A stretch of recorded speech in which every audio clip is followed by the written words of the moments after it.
es denso, pero no hay otra.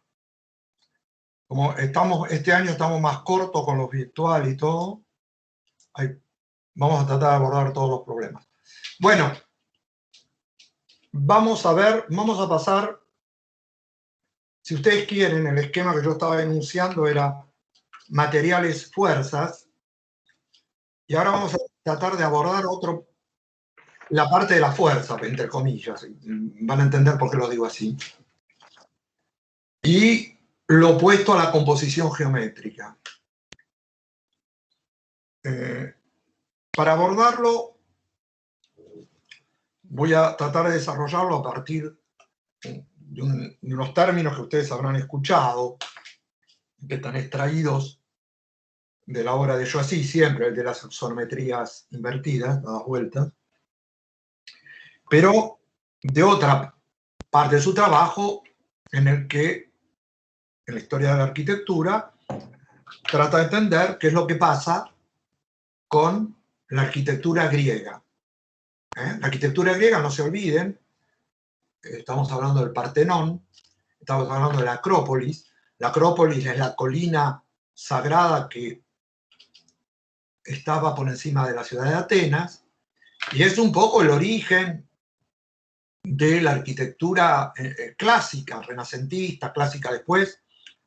Hasta ustedes habrán visto más de un portón griego que significa, se supone, universidad. Es decir, que la huella de la arquitectura griega es capital para entender la arquitectura en general. Y uno de los líderes del movimiento moderno, los arquitectos más grandes del siglo XX, que es Le Corbusier, cuando se está formando, en aquella época para formarse, él había trabajado en talleres en Suiza, decide hacer un viaje para ir a esos lugares fuentes de la arquitectura, y va al lugar fuente de la arquitectura, que es Atenas, la Acrópolis, el Partenón. Y se saca esta fotografía porque trata de entender qué es lo que hace que esa arquitectura de la Acrópolis, donde están juntos monumentos, templos, la estatua de Ateneas, que ya desapareció, pero estaba, y otros templos, se haya transformado en el modelo de arquitectura hasta llegar a la entrada de La Matanza.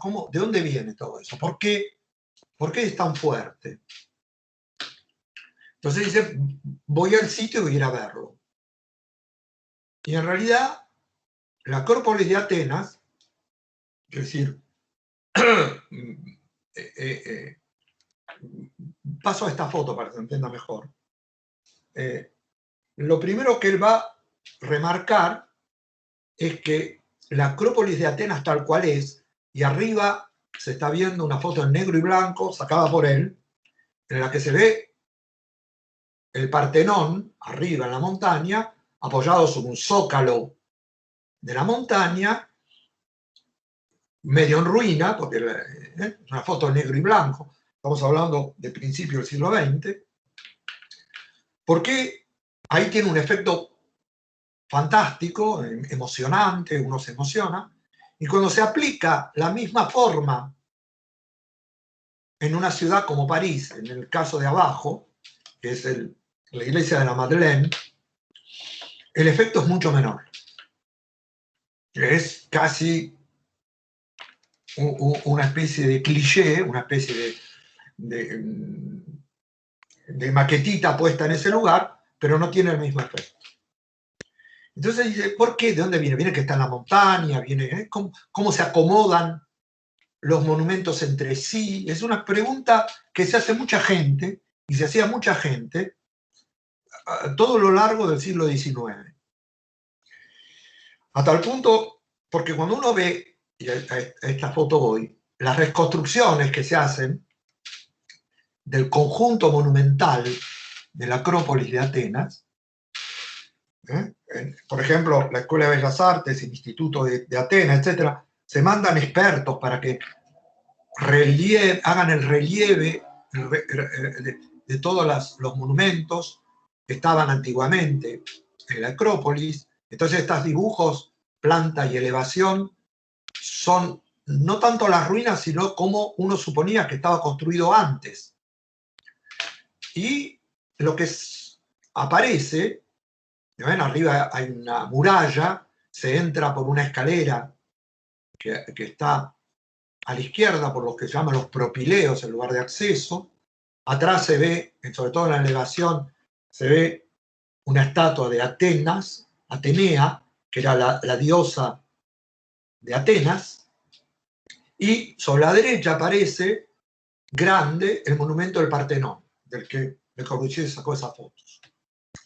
Y lo que aparece cuando se hace el relieve, cuando uno van y toman las medidas exactas en el lugar, es extraño.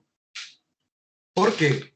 Porque fíjense la planta de abajo, el acceso que se hace entre esas dos pequeñas torres que están a la izquierda, y pasando por esas columnatas, no está alineado, no está en el eje de composición del edificio principal, que es el edificio del Partenón, que está atrás. Está como desplazado, está tirado para abajo.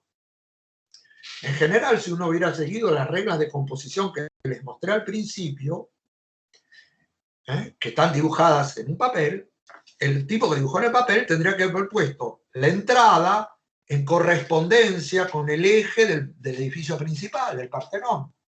Y aquí, ¡paf!, está desplazado. No es un partido o una manera de organizar según la ley de la composición simétrica, que era la ley universal en la Escuela de Bellas Artes en aquella época. ¿Qué está pasando?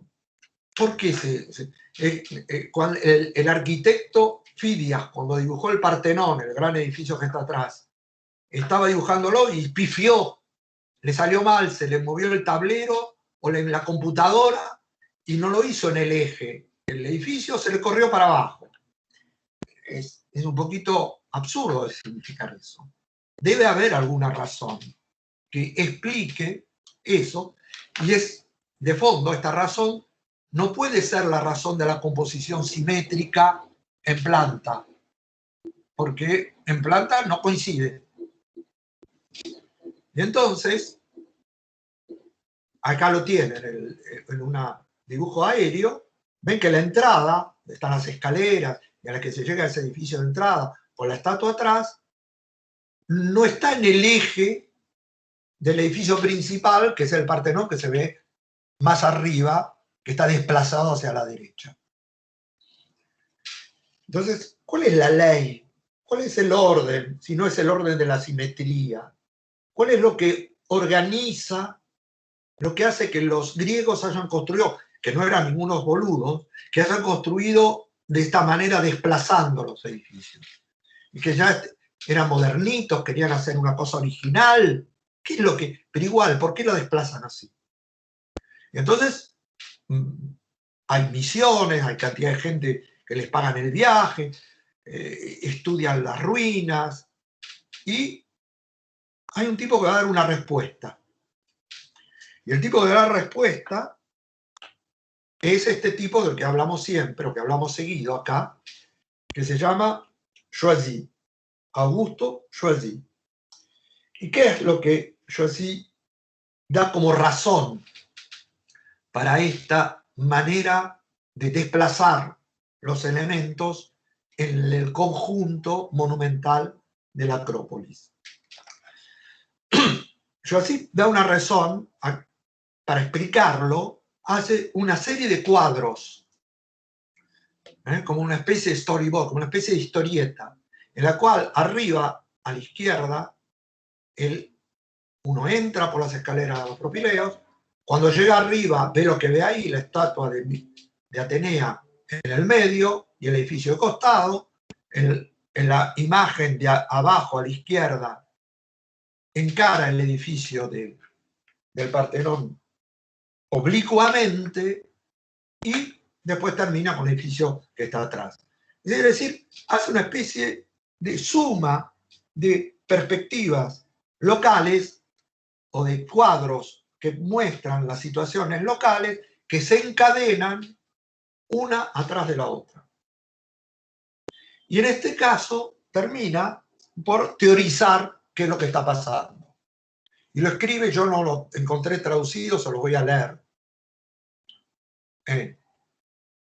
Después de haber hecho esa serie de cuadros separados como una historieta, él dice que el método se puede formular de la siguiente manera. Primero, obtener una unidad de efecto haciendo dominar en cada uno de los cuadros que se suceden un motivo principal y único. ¡Paf! Bien encuadrar y marcar un objetivo primero. Segunda regla del método de organizar entre sí los edificios a partir de lo que él percibe en la sucesión de cuadros. Arreglar de manera general ciertas vistas de ángulo, de costado, reservando la vista de frente solamente como un medio excepcional. Quiere decir que en lugar de ver el edificio realmente de frente, el Partenón, verlo de costadito, de perfil, verlo como inclinado hacia un lado, dejando la vista frontal como una excepción. Pero la vista frontal en el eje no aparece como lo dominante. Lo que domina son efectos de desencuadre, de vistas laterales. Y por último, establecer entre estas masas, porque los edificios aparecen como masas, un equilibrio óptico que consigue la simetría de los contornos con la variedad y lo imprevisto de los detalles. Es decir, lo último, el resultado final, es que entre mirar las cosas en un cuadro de frente, viéndolo de una manera, después desencajarlo del cuadro y verlo de costado, va a resultar un juego de equilibrio óptico. Es una cosa rara, un equilibrio óptico. No es un equilibrio entre las masas, como si el peso de las masas se pusieran a jugar unas contra los otros a partir de la percepción. Interesante estos tres pasos, ¿eh? Porque lo que él trata de decir, que para entender lo que pasa en el Partenón, y con el Partenón en la Acrópolis de Atenas, porque está desplazado, no se puede juzgar solamente con la planta o con la composición en planta. Diciendo esto, él se opone a todos esos dibujos que yo les mostré que se hacían con una composición en planta, sino que hay que ir al lugar, hacer cuadros sucesivos del recorrido y ver cómo esos cuadros obtienen visiones bien encuadradas, visiones desencuadradas y después produce un equilibrio final. Fíjense que esta sucesión de pasos, 1, 2, 3, enmarcar, desenmarcar y equilibrio óptico, es más o menos los términos en los cuales el filósofo del que hablamos de las formas encuadrantes, de los marcos, de las formas enmarcantes, Deleuze y Guattari, explican el fin de la utilización de las formas encuadrantes. Van a ver que lo que cuenta él es el texto que está abajo, reproduce los mismos pasos de Choisy. No es que lo haya leído, yo les puedo asegurar que nunca lo leyó, pero llega a la misma conclusión. ¿Y qué dice?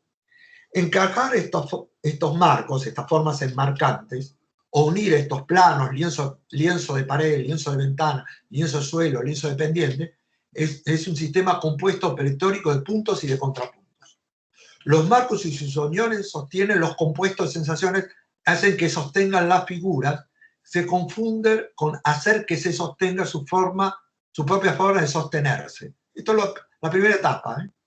Hacer, dominar en cada uno de los cuadros un motivo principal y único. Tenemos aquí, dice él, las caras de un dado de sensaciones. Los marcos o los lienzos de pared no son coordenadas pertenecientes a los compuestos de sensaciones, cuyas facetas, interfacetas los constituyen. Pero por muy extensible que sea este sistema, falta todavía un plan amplio de composición que opere una especie de desenmarcaje, las vistas oblicuas, la vista de ángulo, de acuerdo con líneas de fuga que solo pasan del territorio para abrirlo hacia el universo, que va de la casa territorio a la ciudad cosmos, es un lenguaje muy poético, pero sigo, y que disuelve ahora la entidad del lugar en una variación de la Tierra con mayúscula, ya que la ciudad tiene más de vectores que plisan la línea abstracta del relieve que de un lugar. Y crean un espacio vectorial. El equilibrio óptico, las líneas son líneas de fuerza. Yo decía que estamos por hablar de la parte de las fuerzas. Y acá están la serie de cuadros, 1, 2, de abajo hacia arriba. Están ordenados de otra manera.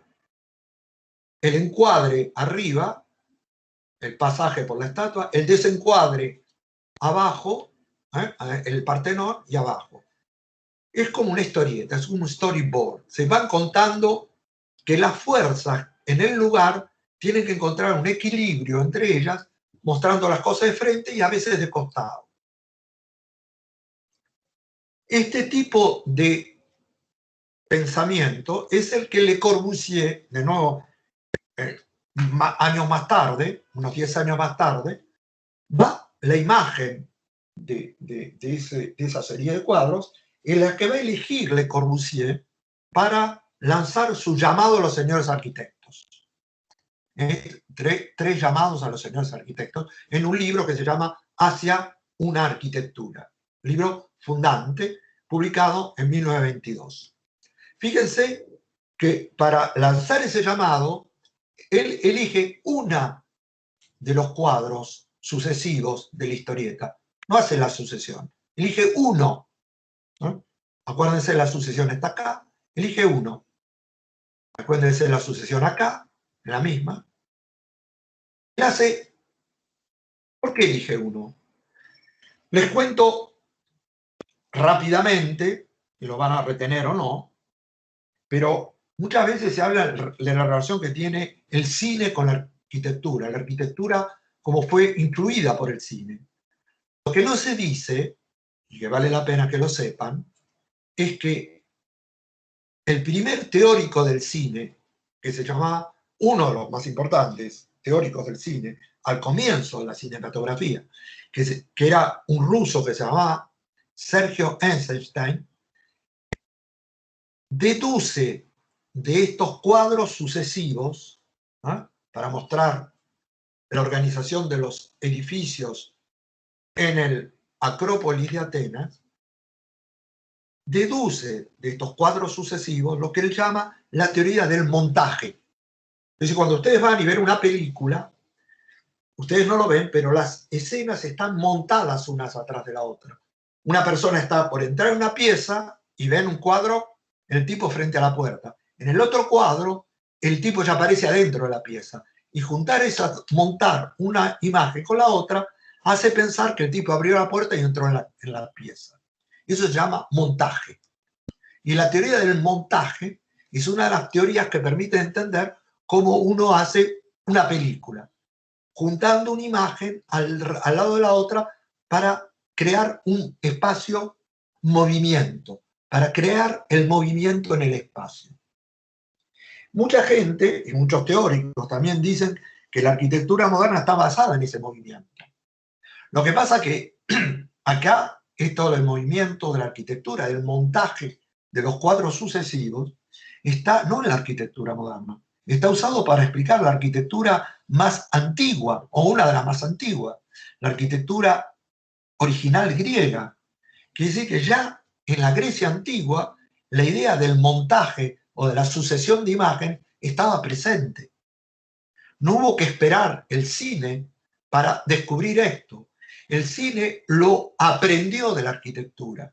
No es que la arquitectura aprendió del cine, el cine aprendió de la arquitectura, qué significa el montaje de situaciones diversas.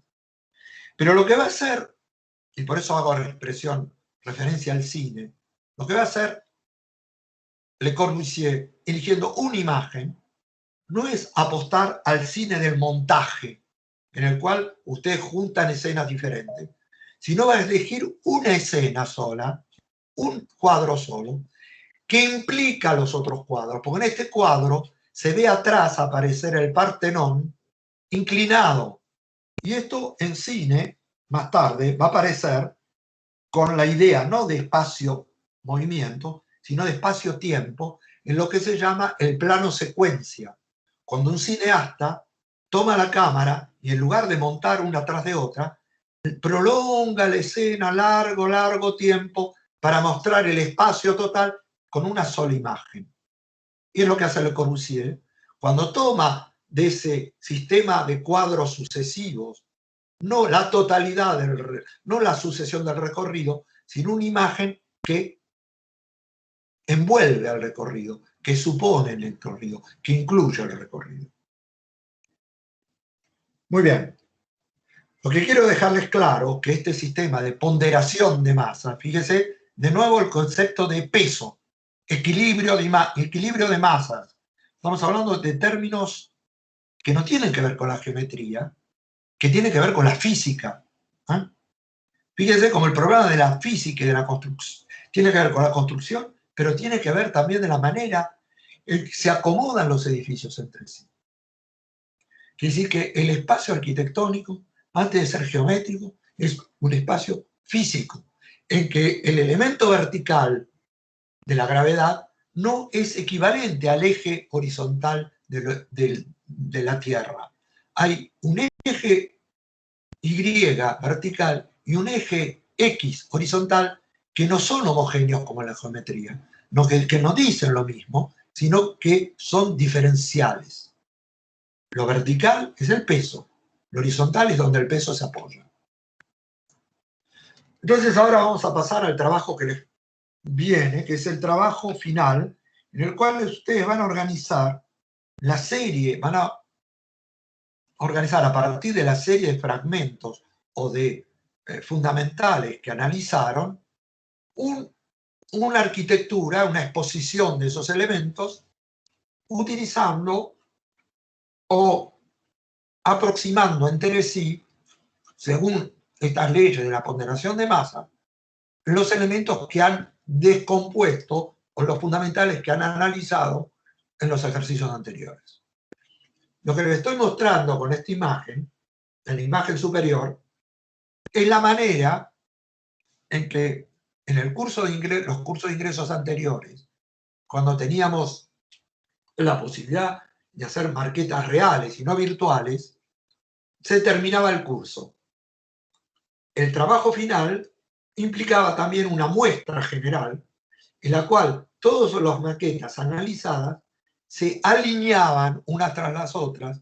En aquella época se hacían también particiones y se constituía una especie de espacio de exposición, una exposición de arquitectura, alineándolos no según reglas de composición, sino según reglas de ponderación de masas, uno al lado del otro.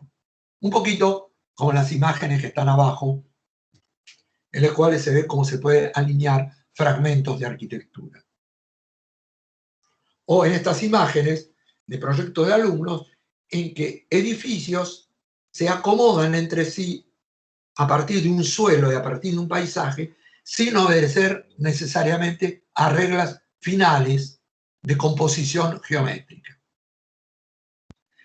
Y en este caso, en estas dos fotos que les estoy mostrando, arriba están viendo una imagen de la ciudad, de un cuadro del 1300 en Italia, constituida por envolventes, fachadas, que densificando van haciendo la ciudad, y abajo una de esas exposiciones de maquetas que se hacía al final del curso de ingreso, en cual las envolventes, puestas una al lado de otra, van conformando una especie de arquitectura urbanizada.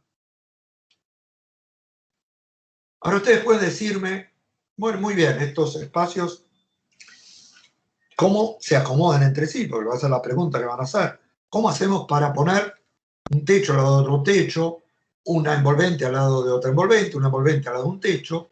¿Cuál es la regla?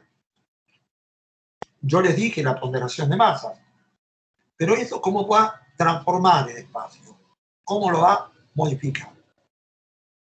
Para darles un ejemplo a lo que puede llevar ese tipo de trabajo, Les voy a mostrar en las imágenes que siguen sucesivamente una experiencia que se viene aplicando desde hace años en Nueva York,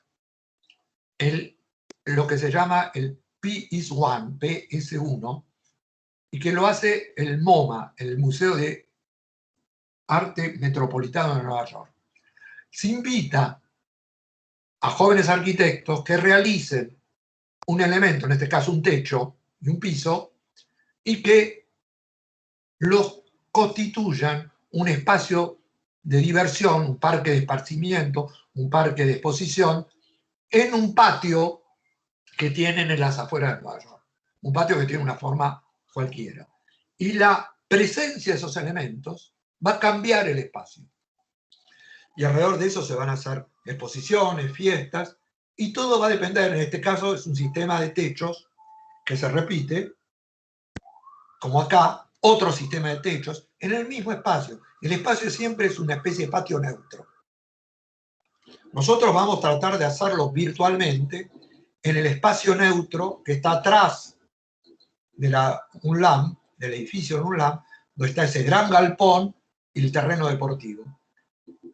Y acá es una especie de patio en medio de edificios que están afuera de Nueva York, yendo hacia Brooklyn, en el cual, por ejemplo, estos arquitectos introducen un techo y otro techo, distinto al que vimos antes, y cambian el lugar. Para que vean los distintos proyectos que se fueron haciendo y vean, como siempre, lo que se utilizó fueron fundamentales de la arquitectura, nunca edificios como volúmenes.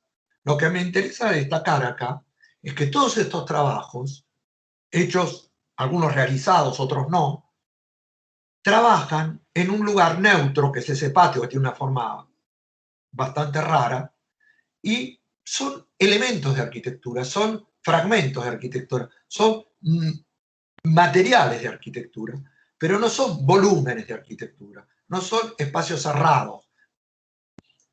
Arriba, dos ejemplos divergentes. En un caso, el techo que se fabrica se adiciona a las paredes de los patios que están ahí.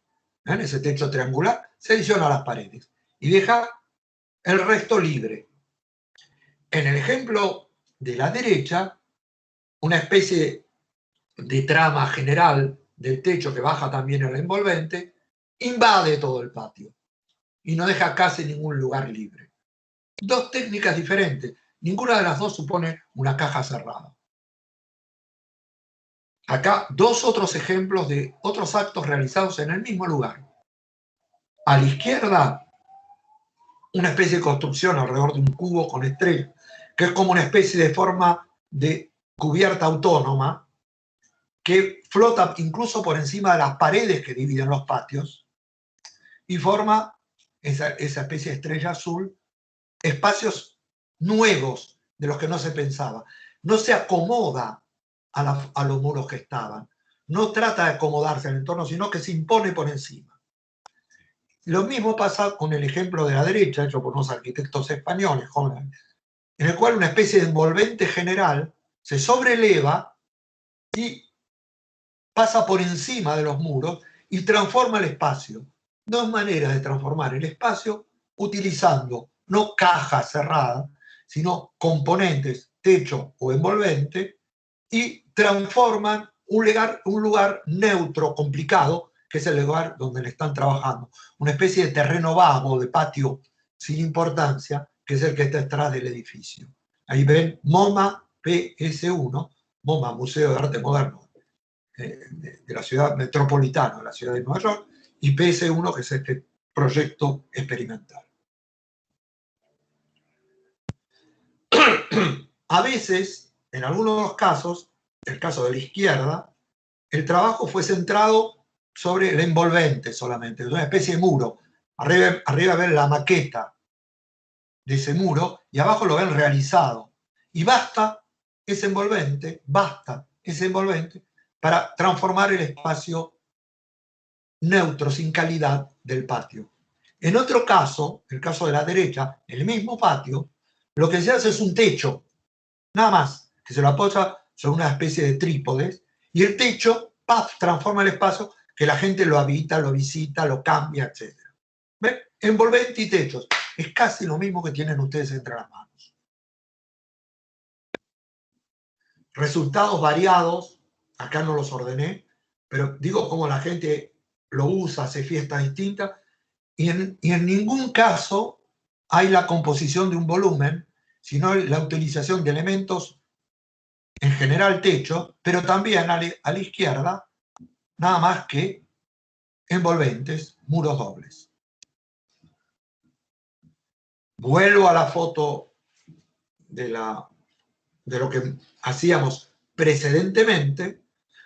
Al final del curso, los alumnos exponían el total de lo que hacían en bandas. ¿Por qué bandas? Porque así permite tener una ley general de asociación entre los elementos, pero los asociaban libremente para dar un poco a la imagen de lo que ven arriba, que es la constitución del espacio de la ciudad y del espacio del campo, según la acumulación de estos elementos que hacen la arquitectura de la ciudad.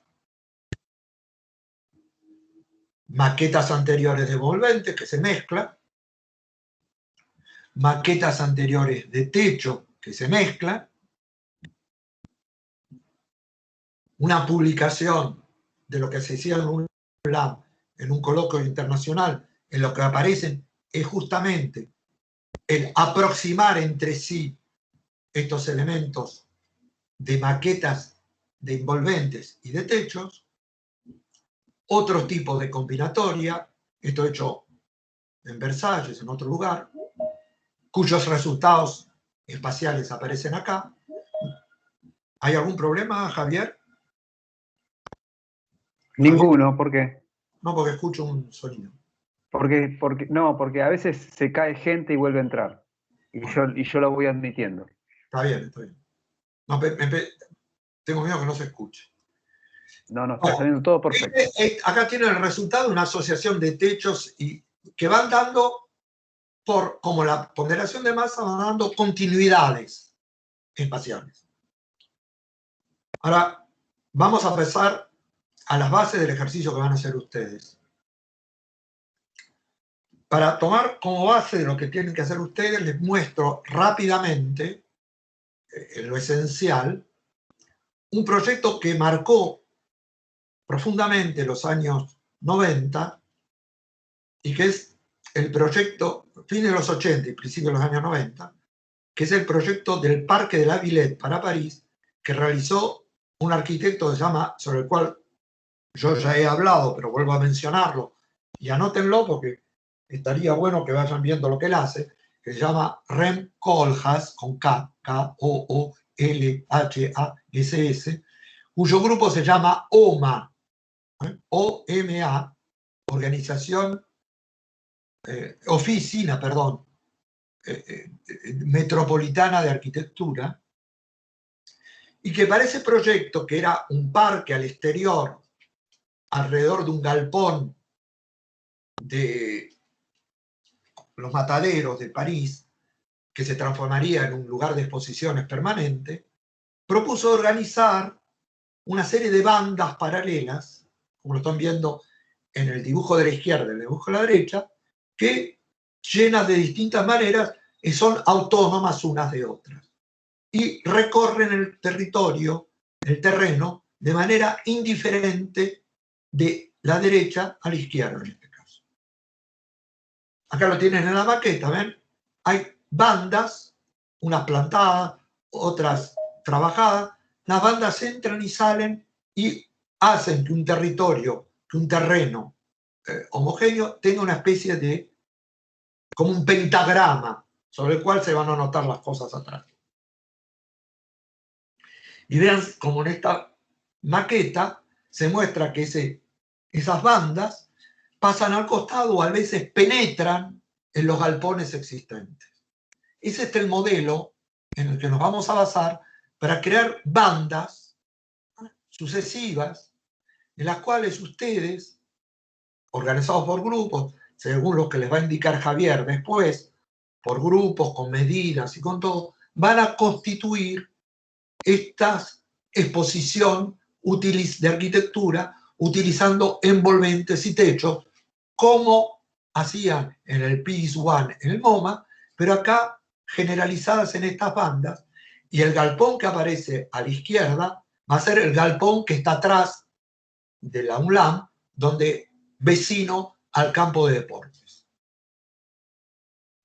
Las leyes de constitución de estas bandas, donde las cosas se fijan, pueden ser no necesariamente lo que hacen ustedes, siempre ponen las cosas inclinadas de cualquier manera. Puede haber leyes de encadenamiento de las bandas, por eso les estoy mostrando estas bandas que son tejidos Cuba se llama, pero son del Congo, en el cual los africanos van construyendo con formas disímiles un encadenamiento de formas alrededor de un espacio direccional, de una superficie que tiene una sola dirección.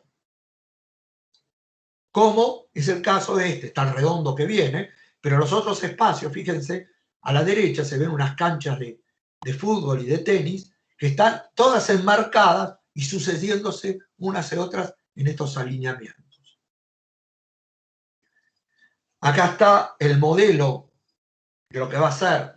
Esto va a estar distribuido y va a estar precisado en los grupos.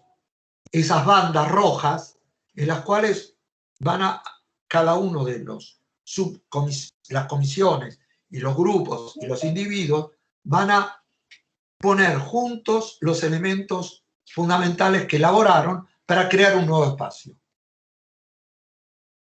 Como les muestro trabajos hechos en un lugar de Estados Unidos por una revista, en la cual también se forman líneas uniendo fragmentos de arquitectura sin obedecer necesariamente a una volumetría o composición inicial.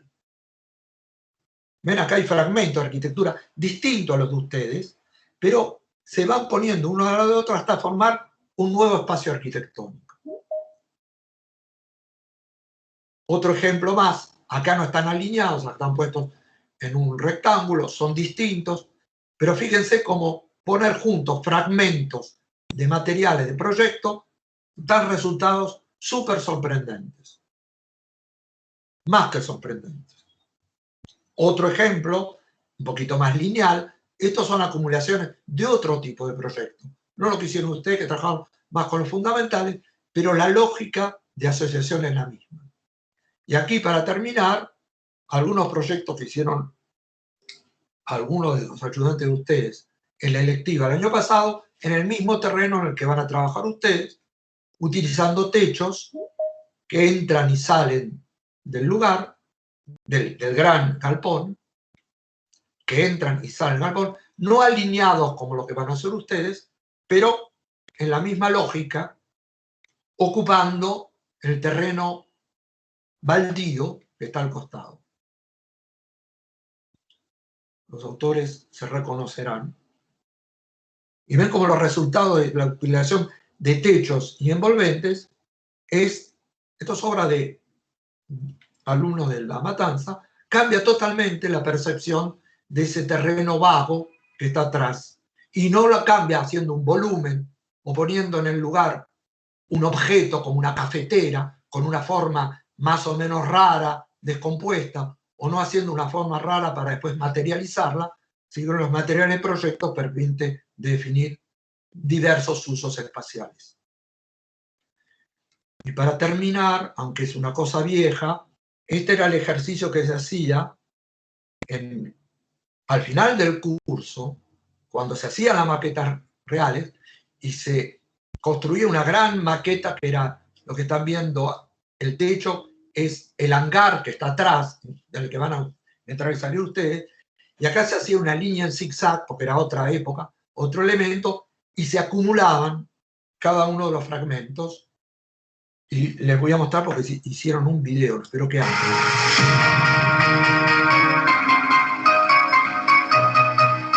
Olvídense el sonido que se lo pusieron la gente de comunicación. Ajá, el sonido. No sé cómo apagarlo. Ahí lo saqué. Bien. Discúlpeme, pero es la gente del departamento de medios no se puede impedir de poner sonidos a cualquier cosa. Fíjense, fragmentos envolventes puestos unos al lado de otros. Había en la época un elemento más, que era la partición, que ustedes no abordaron este año, pero fíjense como todo, en el fondo, se alinea y forma espacios que uno no hubieran imaginado de otra manera. ¿Está claro? Espero retornos. Por ahí estaría bueno aclarar a qué te referís vos cuando decís alinear. Alinear quiere decir poner uno al lado de otro en un espacio que no se desarrolla de manera indiferente en la dimensión, sino que tiene una dimensión dominante, un recorrido dominante. ¿Sí? Por eso hacemos bandas en las que se ponen los objetos.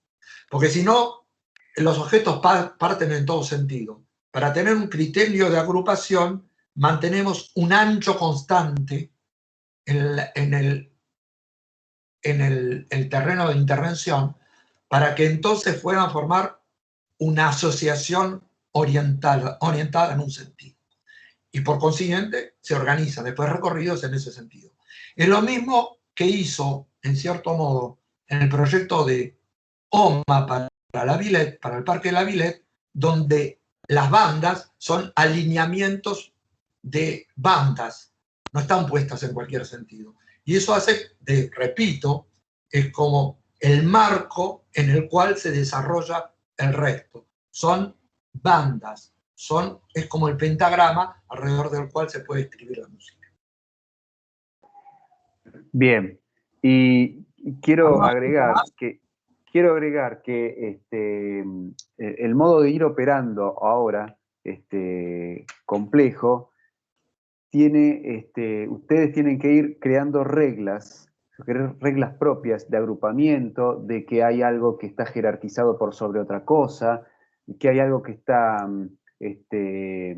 secundado por otra, hay algo que está, por así decirlo, dominando, y otra cosa que está subordinada a eso. Pero también ustedes tienen posibilidades de ir operando sobre espacios que van creando, todos apiñados, apretados o dilatados, condensados. Pueden ir armando también elementos que se van concatenando en una traza que va atravesando una cierta superficie y de repente empiezan a apretar, como para ir creando también situaciones que se despliegan y situaciones que se van irrumpiendo. Sí, Aldo.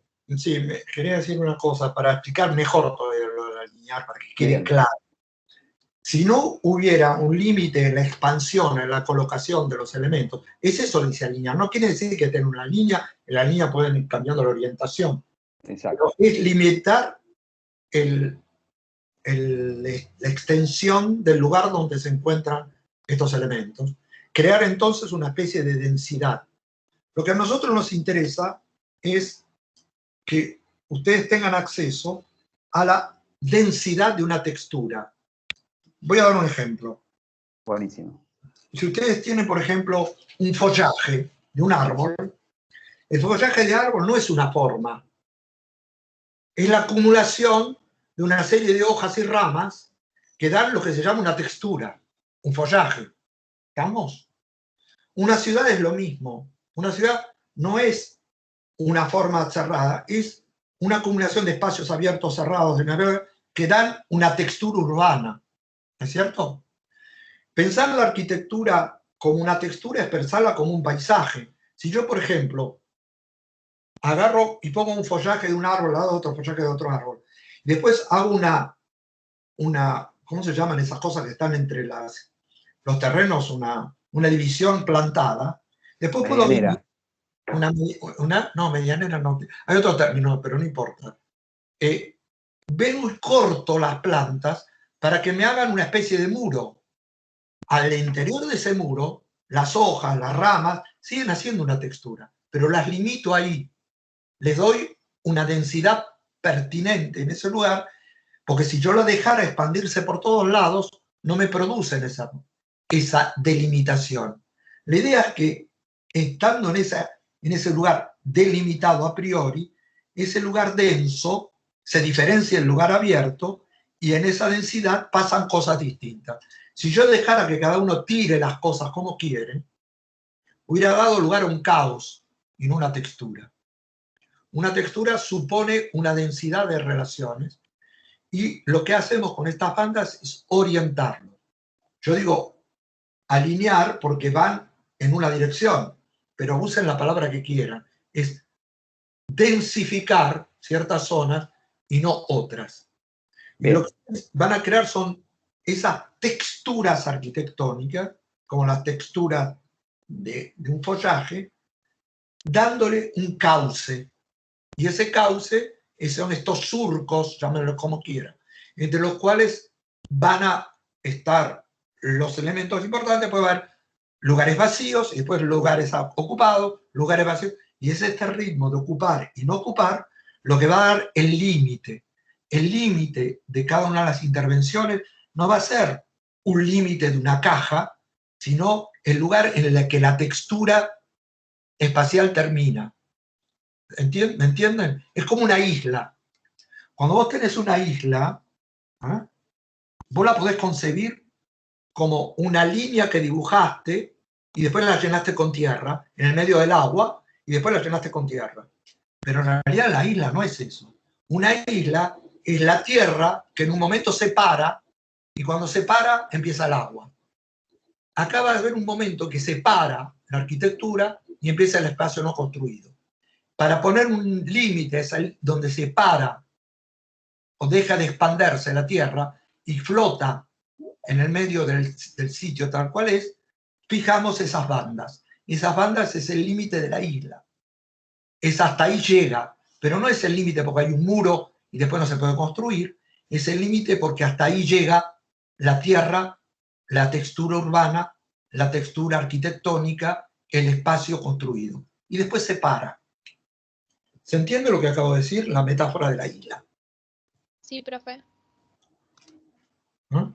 Porque como todo el tiempo yo estoy insistiendo que vamos a hacer una arquitectura de adentro hacia afuera, necesitamos concentrar hasta dónde llega esa arquitectura y de dónde se para.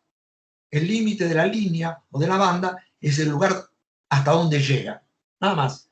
Y en lugar de llegar, salir para cualquier lado, llega hasta ahí. Creo que se llaman hayas eso que se construye haciendo cercos de plantas, Javier, ¿no?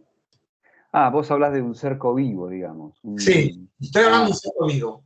Ah, ok. Yo digo un cerco vivo, ¿qué es? Es una textura, un follaje, sí, que yo corto porque lo interrumpo ahí. Punto. Sí. Pero si yo no lo interrumpiera, hubiera podido seguir e invadir el resto.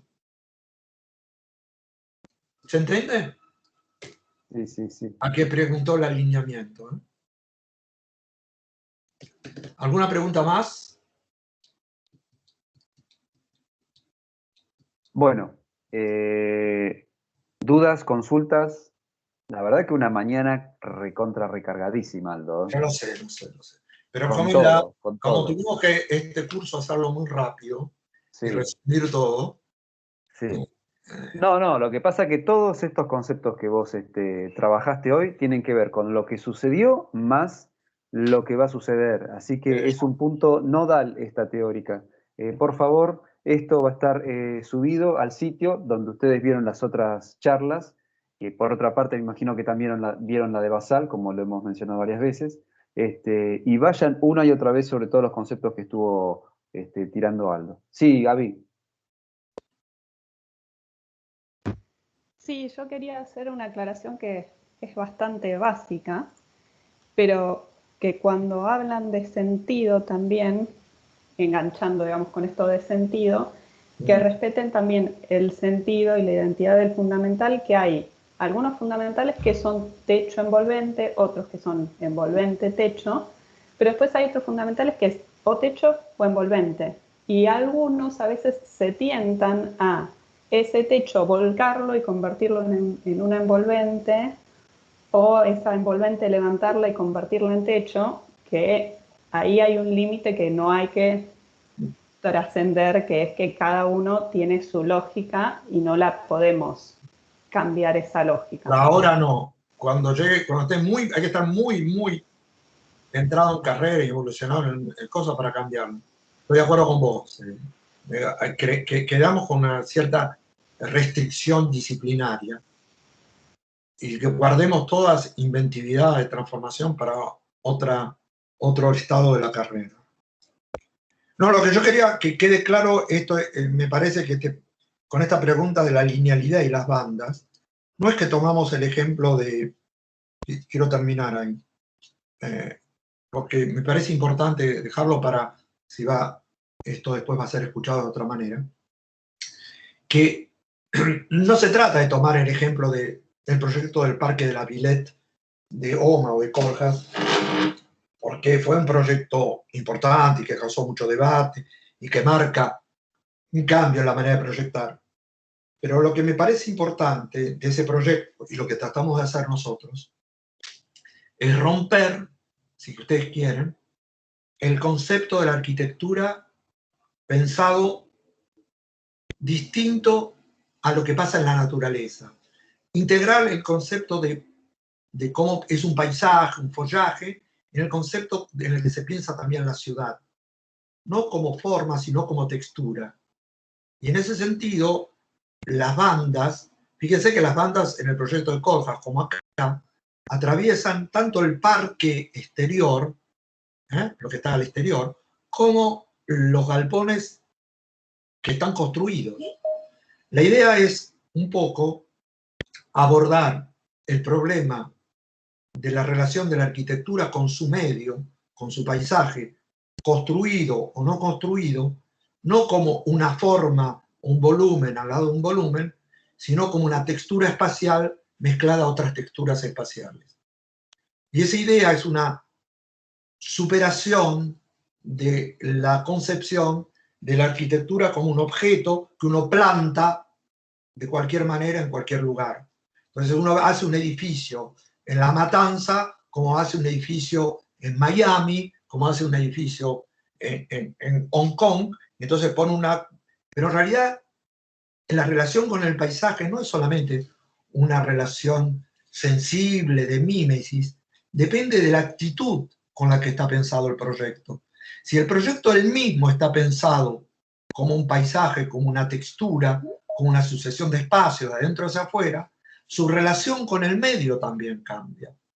Y es esta idea que me parece fundamental y que todavía cuesta verla en Argentina, en algunos proyectos, en la cual el problema de la situación y el problema del entorno y el problema no es exterior a la arquitectura, sino que también está pensado desde adentro de la arquitectura. Y la famosa frase que siempre repetimos de Le Corbusier, el plan se concibe de adentro hacia afuera, no sea solamente un eslogan para repetir y después de seguir haciendo cajas puestas en cualquier lugar, sino que sea también esté en el dispositivo utilizado para la invención de los espacios. Y en ese sentido, el proyecto de Coljas, y no es el único, hay otros, pero ese proyecto es un poco, ¿cómo diría?, simbólico o importante, es una especie de hito para explicar esta relación entre lo construido, lo no construido, la densidad, la no densidad, los distintos estratos y texturas que conforman la ciudad y el lugar del hábitat. Y la relación arquitectura-ciudad no es la relación de un plan urbano en el cual uno decide las cajas y el arquitecto después resuelve las cajas, es lo que habíamos visto en la primera parte de la composición, sino en el que ya la arquitectura, como la ciudad, está pensada desde su espacialidad interior a la que remite la idea de textura. Perdónenme esta complicación, pero es necesario demarcarlo porque me olvido que esto después queda registrado y por ahí hay cosas que van a dar lugar a malas interpretaciones. No, pero es fundamental que trabajen el tema de la textura por esto mismo, para que ellos vayan teniendo una noción de lo que hay que armar en estas bandas y aparte está totalmente claro esto de esto cuando vos hablas de alinear. No es cosa de ir alineando cartoncito por cartoncito, por así decirlo, sino de tener en cuenta esa concatenación de espacios que ahora lo vamos a ver con una combinación de fundamentales. Concatenar, hacer que las cosas se sucedan. Ahí está. Hacer que las cosas se sucedan. Y cuando se suceden, pasan cosas. O sea, entre ellas hay interacción. Claro. Y ahí es donde nosotros ordenamos y organizamos. Y para que eso exista, están los límites de las bandas. Porque si eso fuera caótico, si fuera igual en todas partes, es como la haya. Si vos dejás que las plantas salgan para otro lado, no sabés dónde empieza y dónde termina la haya. Si la tenés ahí delimitada, es, ¿cómo decir? Hay un trabajo interesante de un pintor que se llamaba Albers, que ponía cuadrados encima de cuadrados, pero él no podía cuadrados encima de cuadrados, podía papeles pintados encima de papeles pintados. Es decir, que el amarillo no es que hacía un cuadrado y después lo llenaba con amarillo. Es el papel amarillo que recortaba después para que le dé el cuadrado. Y a nosotros nos interesa entrar en el color, en el amarillo.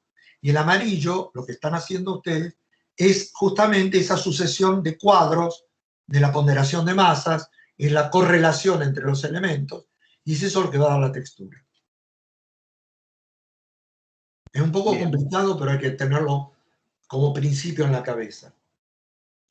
Es una manera de escapar a conservar el espacio arquitectónico como acomodar en un proyecto urbano una cafetera, un florerito o una cosa, y decir, este es mi plan urbano. ¿Está? Bien, yo pasaría ahora a que Cintia comparta pantalla para ver cómo vamos a organizar las bandas. Perdón, antes otra cosa que quiero que también veamos.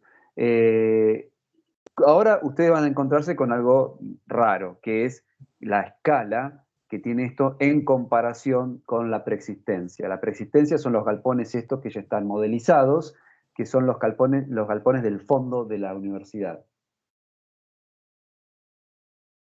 Si lo que dice Javier de la escala se cortó, hola.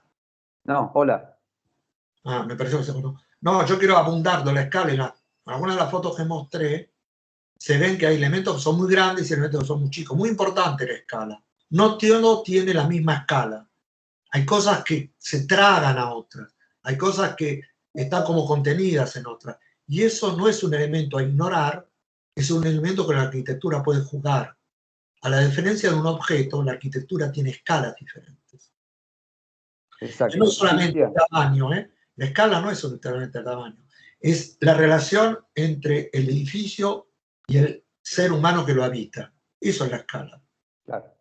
No es solamente, la medida no es el metro indiferente, sino es el tamaño del hombre que lo recorre y que tiene una altura determinada y los ojos en un lugar determinado. Bien. ¿Cintia, ¿la estás compartiendo? Sí, ¿se ve la pantalla? Sí, incrustate algunos de los techos. No, pero mostrar el último ejemplo. Estas son las imágenes que yo mostré, que me mandaste vos, pero por ahí Javier me mostró una imagen última que mandaste. Ahí está. Deben un segundito que ahora ya lo Sí. Bueno, mientras ella va acomodando algunas cosas, ustedes acá ven las tres bandas. Bueno, las tres bandas tienen, fíjense que más o menos están saliendo por debajo de los techos. Bueno, nosotros vamos a hacer que ustedes empiecen a generar esta textura de espacios a partir de los galpones, y saliendo, pero no cubriendo todo el interior de los galpones. Ahí también está la situación que ustedes tienen que empezar a crear. ¿Cómo van saliendo de adentro los galpones? ¿Y con qué escala? Ahí empieza el desafío. Después, van saliendo y van ocurriendo otras cosas. Esas cosas, fíjense que hay un espacio entre medio de bandas. Eso quiere decir que pueden usar también un poco ese espacio, pero siempre teniendo en cuenta que la concentración está en base a ese alineamiento, a esa banda roja. Bueno, cada banda tiene un largo de 200 metros. ¿Y cuánto de ancho, sí? 22 era.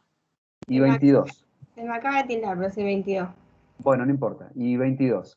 Entonces, vamos a repartir. Fíjense que son 3 bandas por 200 metros, por lo tanto, cada comisión va a ir colocando sus trabajos en en la mitad de cada banda. O sea que cada comisión tiene 100 metros. ¿Qué sector le toca a cada comisión? Ahora lo vamos a ver con Cintia. Es sencillo, a partir de un punto vamos a ir adjudicando a modo correlativo. Cintia, ¿vos cortaste la imagen a propósito? Sí, había sacado las cubiertas para que se vea lo de las bandas, pero ya se destilda y lo muestro. Mientras, si quieren, muestro la imagen de la asignación de grupos. Dale. Bueno, atentos los docentes entonces, así ya saben en qué sector van a trabajar, porque está delimitado por comisiones, cada mitad de banda, que son estos 22 metros de ancho por 100 de largo. Cada comisión va a trabajar así. O sea, nosotros tenemos que conformar la base de datos, que es esto que mencioné anteriormente. Van a estar todas las maquetas subidas. Entonces, cada grupo va a trabajar con 2 envolventes y un techo, o viceversa, 2 techos y un envolvente. Va a generar un agrupamiento aparte y después lo va a ir unificando por comisión en una misma maqueta y después esa misma maqueta de esa mitad de banda se va a colocar en la banda final. Con todas las maquetas. Perdón, Javi, una consulta. Igual, ¿van a trabajar entonces como dupla o trío? Entonces. Sí, por grupo. Claro, sí. Sí, como está ya asignado. Sí. Sí. Lo que no impide, perdón, lo que no impide que va a haber después entregas individuales finales. Claro, la entrega individual final, claro, porque ayer dijimos que a partir de mañana ya se larga el trabajo final, individual, mejor dicho. En realidad se larga el trabajo final, pero todavía sigue siendo grupal y después vamos a hacer una concatenación espacial o una secuencia de imágenes individual. La maqueta de agrupamiento o de textura de espacios arquitectónicos todavía sigue siendo grupal. Perfecto, Bien, gracias. Cintia. No, lo que está mostrando Cintia no es exactamente lo que hay que hacer, es lo que podría dar lo que están haciendo. ¿No?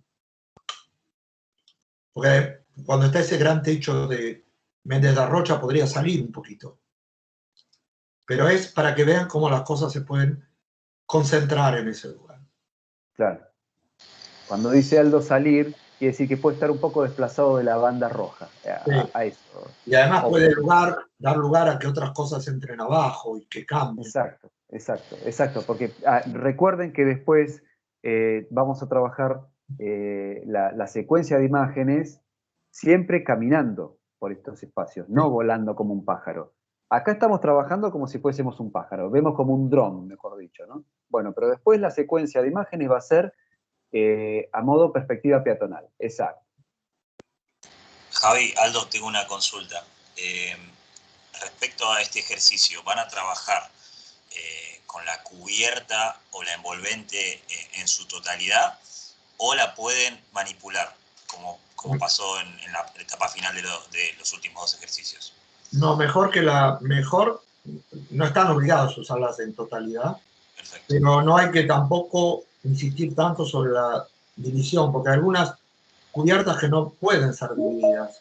Claro, por ejemplo, el proyecto de Méndez de Rocha, ese que se ve ahí grande, no soporta que vos trabajes con un cuarto, con un tercio, porque se cae.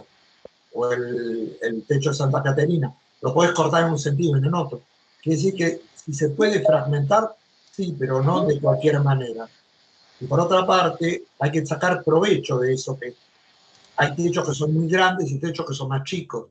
Hay cubiertas, hay envolventes que son demasiado grandes y otras que son chicas, para hacer incluir unas dentro de otras también. ¿Está claro? Claro, eso iba. El proceso de fragmentación de esos elementos tiene que seguir la lógica constructiva de cada uno de ellos. No puede ser arbitrario. Si el techo de Santa Caterina puede ser dividido de acuerdo a una lógica constructiva, ¿por qué no? Me parece que el de Méndez de la Rocha, como los puntos de apoyo están en el extremo, yo no puedo dividirlo por la mitad porque se me cae todo. Lo que sí puedo hacer, lo que dijo Javi recién, tenganlo en cuenta, en lugar de ponerlo totalmente en el espacio de la banda, lo puedo meter mitad dentro de la banda roja y mitad afuera. Lo puedo por ahí sobrelevar, etc. Pero hay como una lógica de unidad de ese elemento que me hace muy difícil de cortarlo de cualquier manera. Sí, sí, en el espacio intermedio entre bandas rojas también se puede seguir trabajando. Lo que pasa es que la idea es que la noción de concentración esté sobre la banda roja. Después puede haber una dispersión en los dos sentidos. Un desborde, ¿viste? Pero un desborde mínimo. Evidentemente, del mismo modo, el proyecto de Zurich, el proyecto de los techos de Le Corbusier, es muy difícil subdividirlo porque los dos cuadrados que los componen están interrelacionados. Entonces, por ahí se puede desviar la orientación, etc. Se pueden fragmentar, pero no hay que perder la lógica que tienen cada uno de ellos. Y ustedes pueden dividir hasta, fíjense, podemos ver la cosa de arriba, ¿cómo se llama? Cintia, gracias. Fíjense como alrededor de cada banda hay como una banda suplementaria. Y esa banda suplementaria, porque entre cada banda hay dos bandas. Entonces pueden invadir un poco una de esas bandas suplementarias. Lo que está pasando en el medio puede pasar con algunos de los otros textos. Invadirla, no totalmente, pero invadirla. Esto es parte del juego de lo que van a hacer. En todo lo que estamos haciendo nosotros estamos fijando reglas. Después esas reglas ustedes las pueden ir utilizando, transformando, jugando de otra manera. Es como si lo que estamos dando, para decirlo de otro modo, son las reglas de juega un tablero de damas o de ajedrez. Después, como vos ves con las fichas adentro, las movés como querés. Entonces no hay que ir más allá, esto no es una composición, son reglas de juego nada más. Bueno, Le preguntó ¿fue Ivo, me pareció? Sí. Sí, Ana. Bueno, Ivo, mira, ya que estamos con este tema de organización, acá voy a compartir pantalla, voy a mostrar, esto es para todos, pero también, bueno, para los docentes que ahora tienen que organizar todo el trabajo, tengan en cuenta esto. Nosotros allá, ¿ven mi cursor? Sí. Acá tenemos estos 3 galpones, estas 3 naves industriales con las que desde adentro vamos a ir saliendo, con estas 3 bandas. Bueno, perfecto. La organización va a ser así. Desde acá hacia allá tenemos 200 metros. Bueno, los primeros 100 metros en esta primera banda es para la comisión 15. Los últimos 100 metros es para la comisión 18. Y así sucesivamente en el resto de las bandas. Con respecto a todo esto, toda esta preexistencia del predio, este es el bulevar, ustedes lo habrán conocido, quizás no habrán tenido tiempo, pero todo esto, si tienen complicación con la máquina para operar, lo pueden eliminar del archivo, no se hagan ningún problema. Lo que nos interesa es todo este sector. Bueno, obviamente esta imagen Cintia la acaba de compartir al chat de esta reunión, así que lo puede bajar, lo pueden bajar todos. Bueno, entonces, ya está hecha la organización por comisiones. Ahora hay mucho trabajo de volcar todo lo que se vio hoy, que es mucho, pero principalmente tienen que elegir estos 3 fundamentales, que los docentes ahora van a hacer la distribución alterna, o sea, por ejemplo, grupo 1, 2 envolventes, un techo. Grupo 2, lo inverso, o sea, 2 techos, un envolvente. Y así. Y entonces van generando esa manipulación y después lo van alineando, como dijo Aldo. Pero fíjense que entre el grupo 1 y grupo 2 va a haber una interacción, Va a haber algo. Por ahí un techito que lo estiro y te cubre un poquito, a vos grupo 2, y el grupo 2 se va metiendo un poquito más. Así que hay una especie de efecto de propagación entre los trabajos. Seguro. Yo tengo, Javi, una consulta. Sí. Dentro de los 100 metros que nos toca a cada comisión, sí. ¿Cada grupo tiene que intervenir esos 100 metros o se vuelve a subdividir, digamos, esos 100 metros entre todos los grupos para poder intervenir entre todos? Es eso. Claro, la intervención, toda la comisión tiene que hacer su intervención ahí. ¿Los 10 grupos tienen que intervenir al mismo tiempo o es como por grupo? No sé, Aldo, si vos querés contestar. Yo creo que, perdón, pues no tengo mucha idea, ¿cuántos grupos hay en cada comisión? Por lo menos nosotros tenemos 10 grupos, Sí, serían, entre 10 y 11. sí, serían unas, o sea, serían 3 obras por grupo, sería intervenir ahí con 30 proyectos, creo que no entran, o sea, por eso es lo... No sé, te digo, yo en principio creí que eran menos, y yo pensé que iban a intervenir todos juntos en lo que habíamos decidido. Si Yo no, creo que podemos elegir un grupo de 6 maquetas y que eso se opere entre todos. 3 envolventes, 3 cubiertas. sí, eso sería lo ideal, porque es cierto que si son 30 proyectos es una barbaridad, 30 proyectos me estás diciendo, ¿no? Pero no hay repetidos en un grupo, no hay el mismo proyecto hecho por... Sí. No, O sea, por comisión no. O sea, serían 20 con toda la furia como mínimo, pero 20 es un montón también. O sea, por comisión no se repite los ejemplos, ya sea de envolvente o cubierta. Puede pasar que una comisión y otra repitan, ahí sí, pero no en la misma. Bueno,